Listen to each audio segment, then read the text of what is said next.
Alright, so I guess professional and go. Alright, Amanda, we're going to start with localizing you.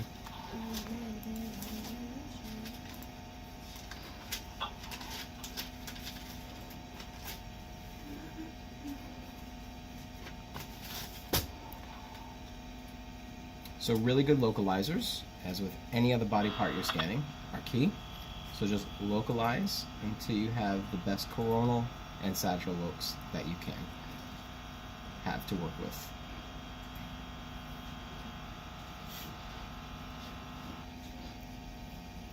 Alright. Shut our reference lines off. So here we have a decent sagittal loc, right? We can see the almost midline of the cervical and thoracic spine. So I'll just work off of this for now. We'll bring over additional locus, and I'll put one localizer, sort of tip it through the cervical spine, and then we'll come here to add a slice group. And when you hit add a slice group, it will make one parallel and exactly like the slice you've already prescribed. So just grab it. Oh, see how it's bringing both slices together? Mm-hmm. If it ever does that to you, just right mouse click and deselect coupled graphics on. When that's selected, it's going to move your groups of slices, your sat bands all at the same time. So deselect that, and now you can independently move each slice. Right? So notice how I really didn't move whether it's going up or down. All I did was rotate it so that it's going through the upper thoracic spine. And then we can apply that.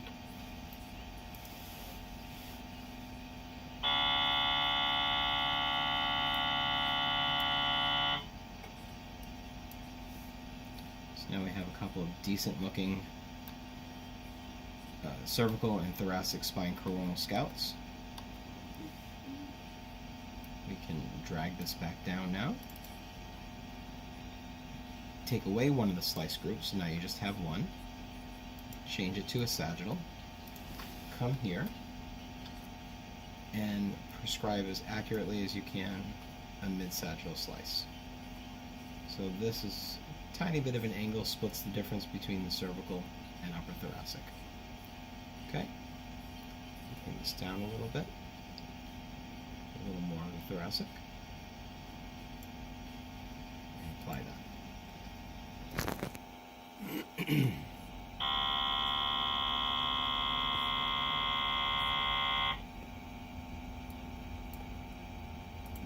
So here we have a really nice midline cervical thoracic.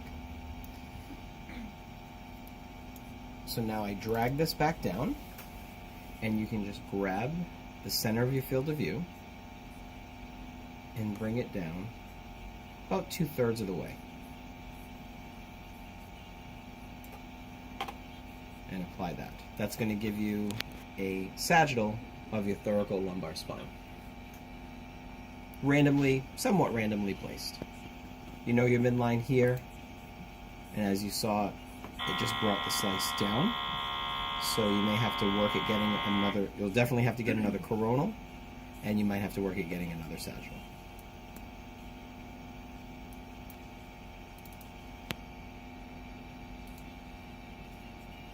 Actually, you know what? Let's just bring this down one more time a little bit farther.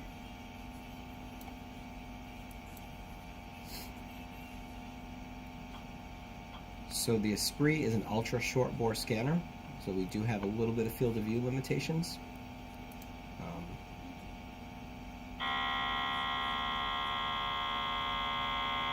We will exhaust the field of view that we can get in just a moment. Alright, so now we can make a coronal.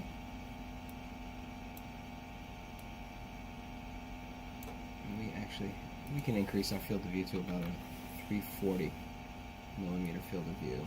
Bring it up to about here. And as you can see, we're coming up the middle of the vertebral bodies, and then on this sort of lower thoracic, upper lumbar, we're up the middle of the bodies as well.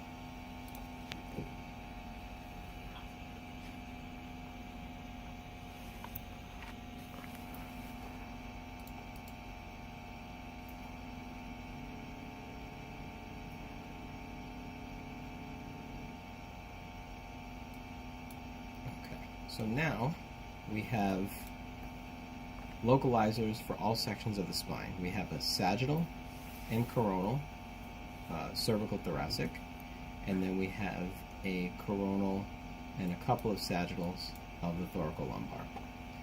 So we want to start making our upper cervical thoracic T1 counting as well as our lower.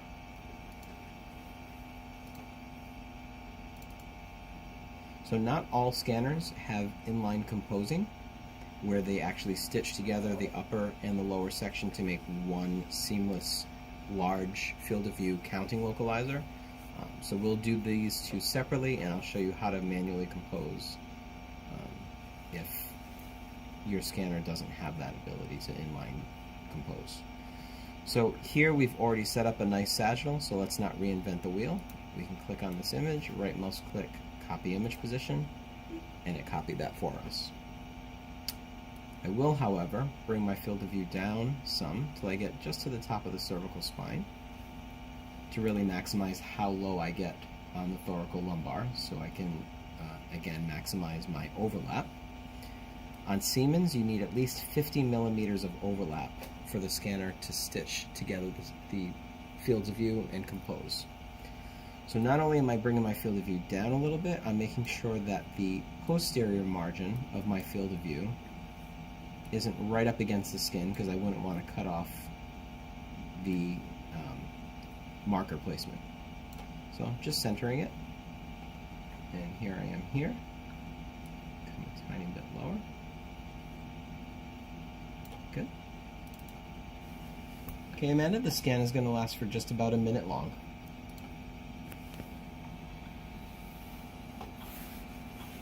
We'll bring over our sagittal T1 counting for the thoracic and lumbar. Open it up.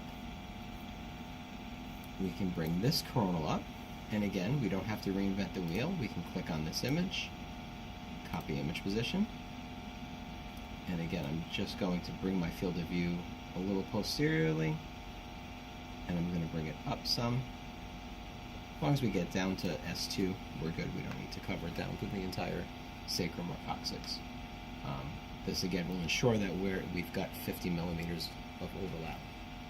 The other criteria that Siemens has for stitching together and composing is that the obliquity of your slices can't be any more than 5 degrees.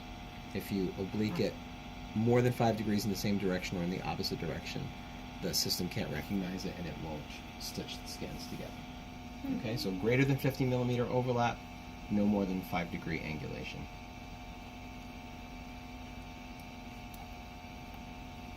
There's our image here. Okay, next scan is going to run for 2 minutes. Excuse me, for 1 minute.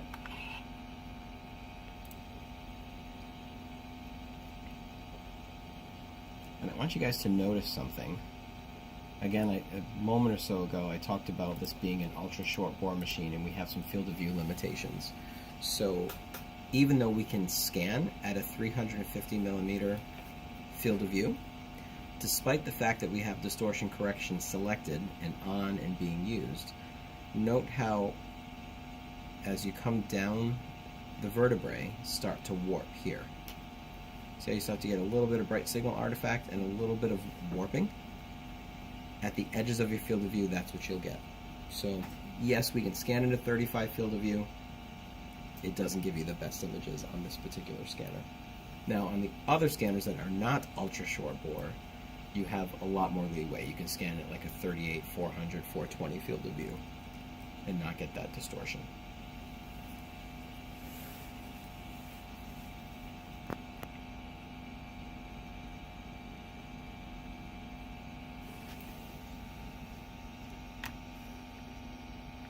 Amanda, you doing okay?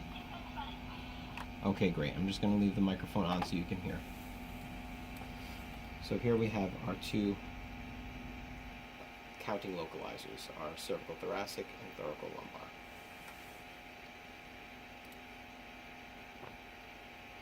If you select this series, hit the control key down and select this series, you go into applications, composing.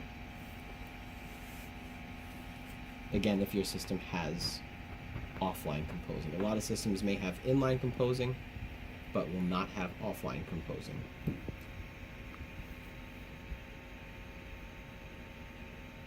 Takes a moment.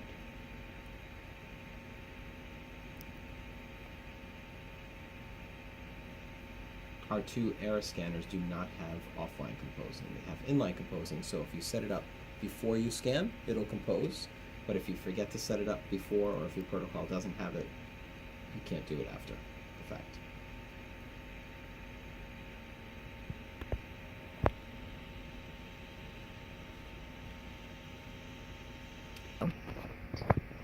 So when this window comes up, you have the opportunity to select either compose for the spine, for angio, or adaptive, which can be used for really anything. Since we're doing the spine, we're just going to select spine.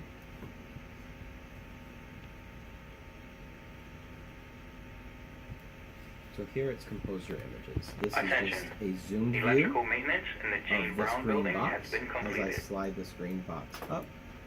Electrical maintenance in the It's Jane higher, Brown and building you can has see been lower. completed. And you also have the ability to scroll through the images.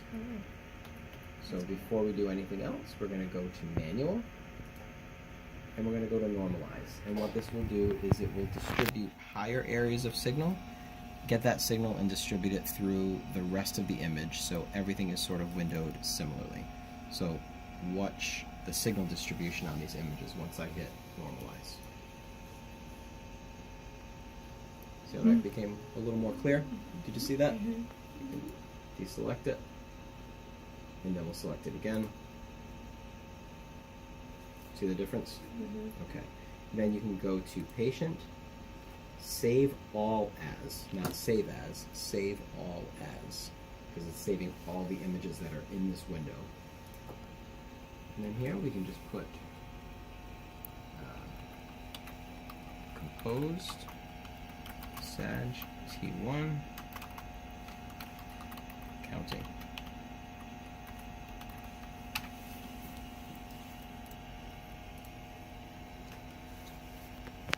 Okay, so now that we have a fully composed image off of which we can position any subsequent series, as well as our individual upper, lower, and all the other localizers that we used, we can start prescribing our actual sagittal scans for the thoracic spine.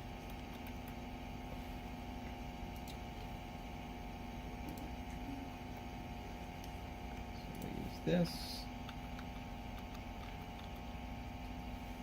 We can use this. And if we need any more localizers at this point, we can simply drag a localizer down, any one. I don't necessarily need two groups, so I'm going to go down to one group. We already have this upper portion on this image here. And if you want to get a good look of the mid-thoracic spine, we can do a localizer right here.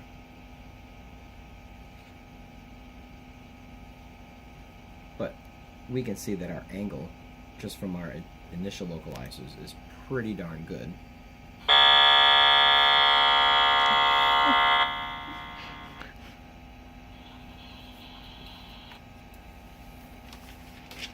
So now we have an upper thoracic, a mid-thoracic, and then a sagittal that we can use to set up our sagittal scan. So as we bring over our first sagittal and open it up, again, let's not reinvent the wheel. We can just simply copy image position here, and it'll get us in a ballpark.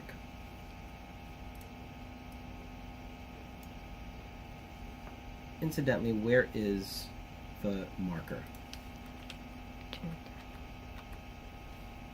So that's C2, 3, 4, 5, 6, 7.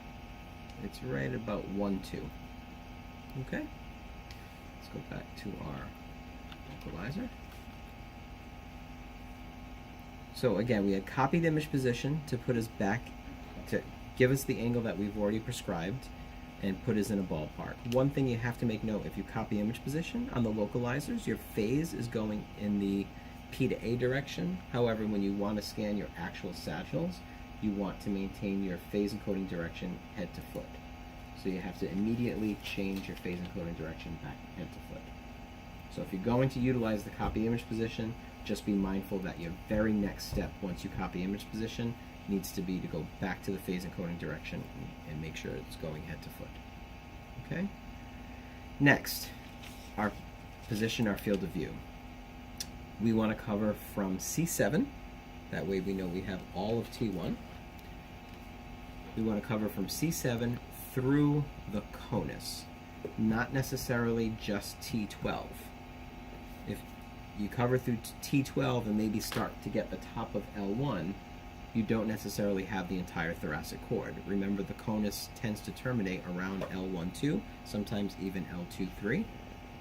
You want to make sure that you cover the entire conus. So if it means that you have to open up your field of view to accommodate for that, then that's what you need to do. There have been many occasions in which a radiologist has called the thoracic spine back because the conus was not covered on the field of view. So what I will typically do once I have my angle is I'll get my field of view and I'll put it at the top. 3, 4, 5, 6. So there's C7. 1, 2, 3, 4, 5, 6, 7, 8, 9, 10, 11, 12. If you can see right here, if I would put my field of view at the bottom of T12, I would just be missing the bottom of the conus. Where my field of view happens to sit with this particular patient, I'm past the conus, which is where I want to be. Any questions about that? So then we'll sit and prescribe our sat band. And in this case, the sat band, yes, it's covering and blocking the heart and the chest wall, but bearing in mind that our phase encoding direction, which is the direction in which motion will duplicate, is going head to foot. So we don't have to worry about necessarily our heart going posterior to anterior, which will duplicate through the spine, but this will help clean up any breathing motion and cardiac motion, at least going head to foot. Okay, this next scan is going to last for 3 minutes, and we can let it go.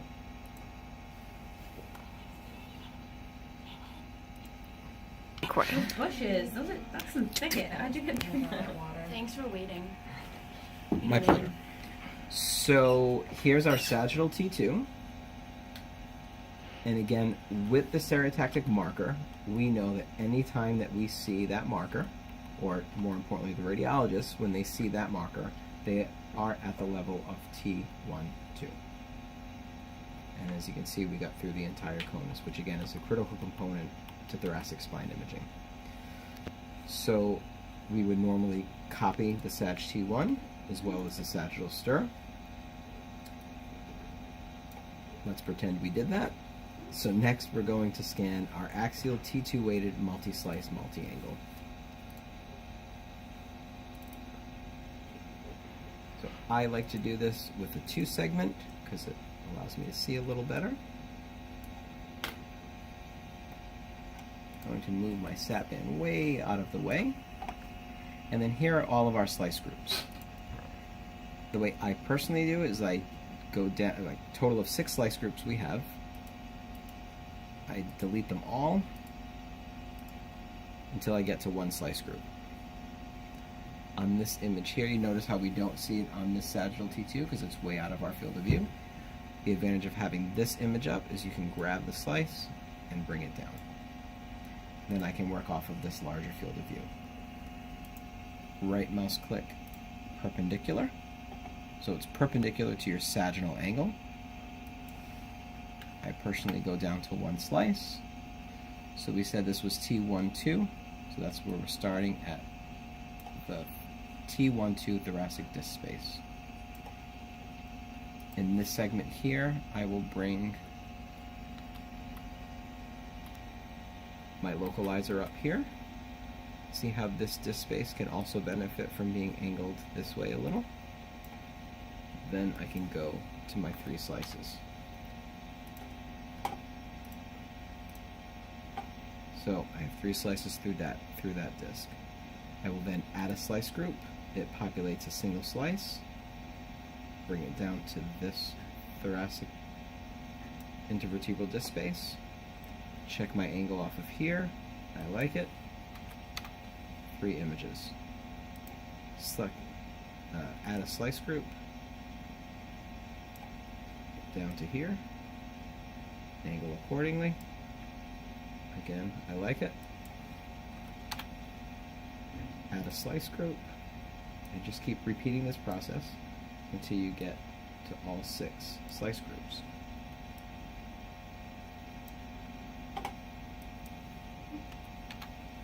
If you had a very large herniated disc that was bulging and going a lot higher or lower than where your slice groups are covering, you would go to an odd number, of course, to maintain that middle slice, but go to 5 slices.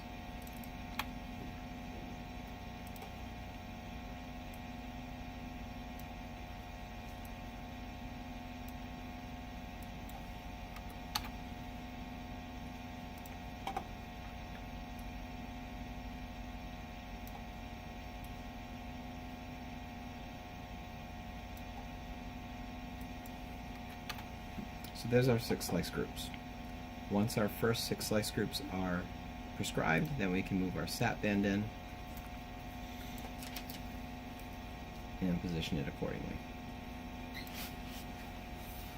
Okay, the scan will last for 3 minutes. So once the first set is in, what I would suggest is pull this sequence back down and open it up. I get this group and I give it a really crazy angle, and then I select on that group, I delete it, that group, I delete it, delete, select, delete, select, delete, move the sat band out of the way, grab this slice group. This reason why I gave such an exaggerated opposite angle is so I know that this is exactly where I left off. Because having all those slice groups up, it could perhaps throw you off, and you'll spend a lot of time recounting where you left off. So if you just give that a crazy angle, and don't delete that, delete everything else, and then now you can grab this and come down to the next vertebrae that you want to image. Intervertebral disc space, rather, that you want to image.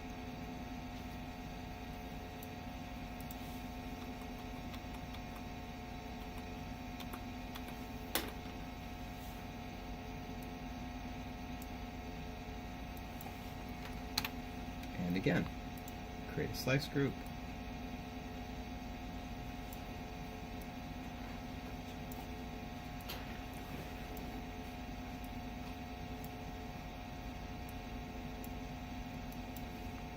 If your eyes don't need you to go to 1 slice, you can just work with all the slice groups. Do whatever's comfortable for you.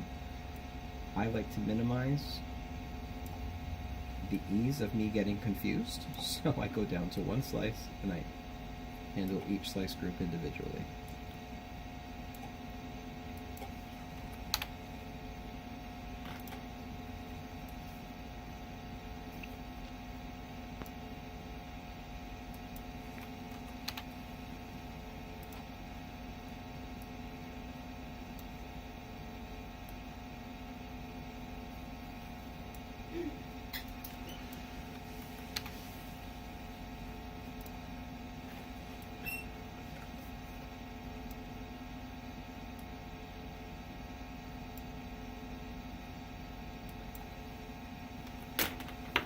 Okay, now if you saw this disc and it was bulging, feel free to add a slice group, so you don't have to stick to 6.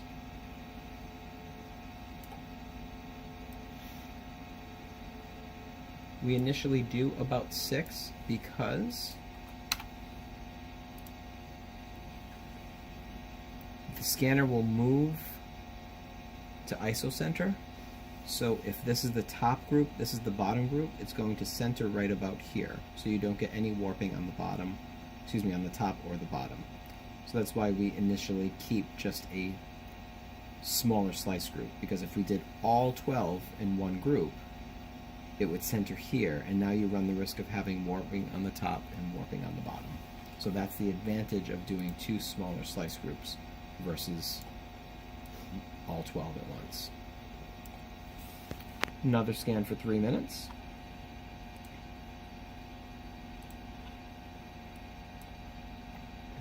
There's our axial slices. If you want to put up your reference lines, so you get a sense of where those axial slices are passing, you can.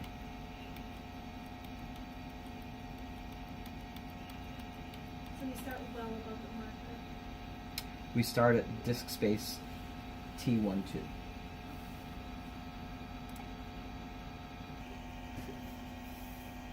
The thoracic spine. When I set up the multi-slice multi-angle, I looked at the coronal and altered the angle as well. Same thing for a lumbar spine. So when you're positioning your lumbar multi-slice multi-angle,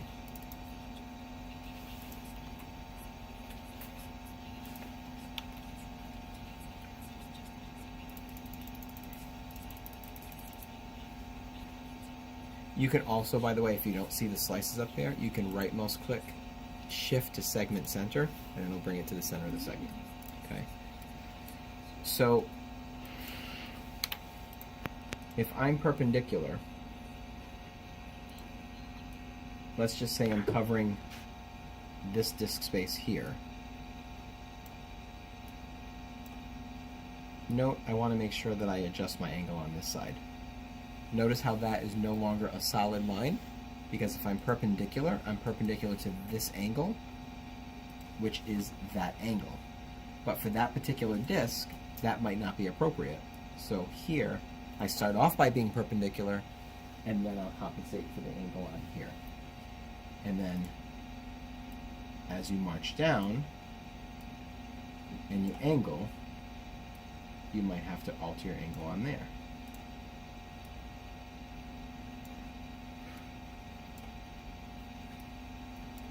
Can everybody appreciate this? Mm-hmm. And the reason for it?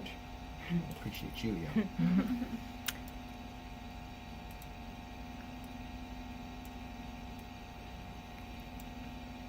I don't get it. Just kidding. I will say nothing because we're being recorded. Oh, we are? All right, so everybody got that? Mm-hmm. The other thing that I want to point out is, say you're doing, let's just say we're doing our lumbar spine. So, oh look, there's our lumbar spine localizer, right? I always not only create a coronal, so let's just say that's our initial sagittal loc, right? I always not only create a coronal, but I also always create at least 1 to 2 axials, localizers, and I'll show you why in just a moment.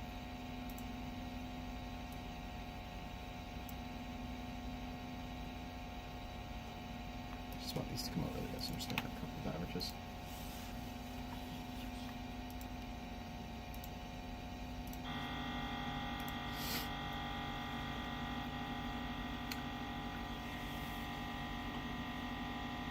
And I do this for cervical, thoracic, and lumbar.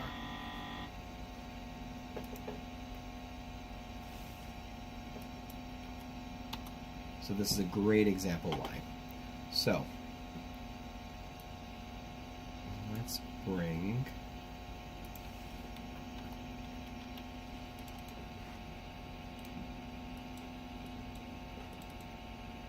so here was my prescribed sagittal that we did early on, correct? Look at the axial image. Do I have a really good sagittal on my axial images? No. I don't. So if you were to set up a lumbar spine and you strictly just go by what you see on the coronal, you're doing a disservice because you're truly not sagittal. So if I wanted to be and give and set up a true sagittal, and this is what I do routinely, is I make sure that I have not only a coronal, but I also have an axial, because this, my friends, is a true sagittal, not just that. I find that a lot of spine protocols don't have an axial loc. But does it have a loc? An axial. Does it have a loc? Oh, Any yeah, loc? so you can make one. So yeah. it has any loc you, the scanner, wants. Okay, so here is a true sagittal. So let's do that versus what we originally had.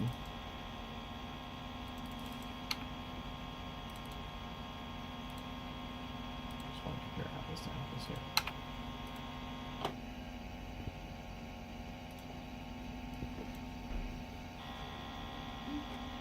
So here's a full look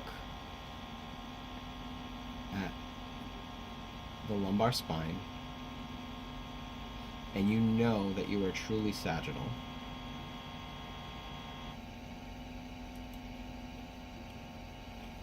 Look how now you really don't see the thecal sac here versus how it's a nice wide field of view here. So look at the difference in the images. So this image corresponds with this slice, where you can see fully the whole spinal cord and canal, versus where we're seeing the spinal canal, and then look, now it looks tight and we're actually seeing nerve roots now exiting. So the take home is for same thing for cervical. So let's go back up to the cervical spine.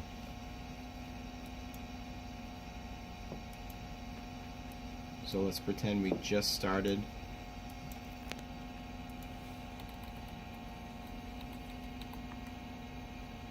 Thank you. Let's pretend we just started our cervical spine. Oh look, this is where we localized. So we bring a localizer over. And remember, you can always go thinner. If your localizers are at 8 and you want to image the cervical spine, just go down to a 3. Don't worry about signal to noise, it's a localizer, so just hit it.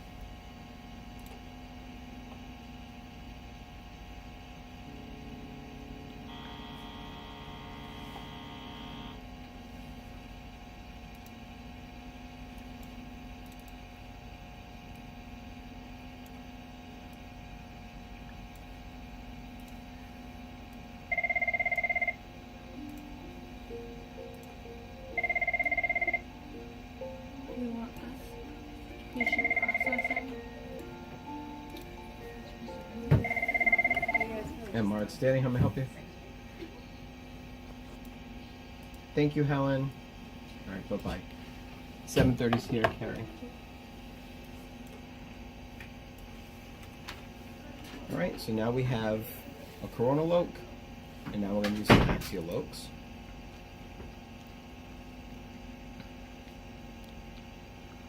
So what you're saying, it's best to prescribe our sag locs over our axial locs. And coronal. And coronal. Both. Okay. Always both. Think of it like a sagittal brain. Do you prescribe your sagittal brain just off your coronal? No. Do you prescribe it just off your sagittal? No. Because there could be two different obliquities. Mm-hmm.